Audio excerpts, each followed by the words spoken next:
স্নেহ সবুজ দিন তোমার কাছে ঋণ, বৃষ্টি ভেজা ভোর মুখ দেখেছি তোর, মুখের পাশে আলো ও মেয়ে তুই ভালো, আলোর পাশে আকাশ আমার দিকে তাকা, তাকাই যদি চোখ একটি দিঘি হোক, যে দিঘি জোৎস্নায় হরিণ হয়ে যায়।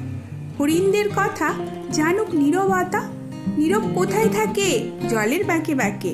জল হাওয়ার লেখা জয় গোস্বামীর এই কবিতাটা শোনার পর আমার ভীষণ ভালো লেগেছে, তাই একটু বলতে পারো দুঃসাহস দেখিয়েই পাঠ করলাম। ভালো বা খারাপ লাগাটা কমেন্টের মাধ্যমে তোমরা আমার সাথে ভাগ করে নাও। আর আজকের লাঞ্চ থালিটা কিন্তু একদম অন্যরকম, খুবই সিম্পল কিন্তু স্পেশাল। ভেজ ফ্রাইড রাইস, তার সাথে মটর পনির আর একটা করে ডিম সেদ্ধ। সেদ্ধ ডিমের মধ্যে অল্প গোলমরিচ আর লবণ ছড়িয়ে তার সাথে দু টুকরো গোল গোল করে কাটা কাঁচা পেঁয়াজ। ফাইনালি লাঞ্চ থালি একদম রেডি। মটর পনিরের রেসিপিটা রিলেটেড ভিডিওতে দিলাম, তোমরা চাইলে দেখে নিতে পারো। কম্বোটা কার কার পছন্দ কমেন্টে জানাও। Thank you so much.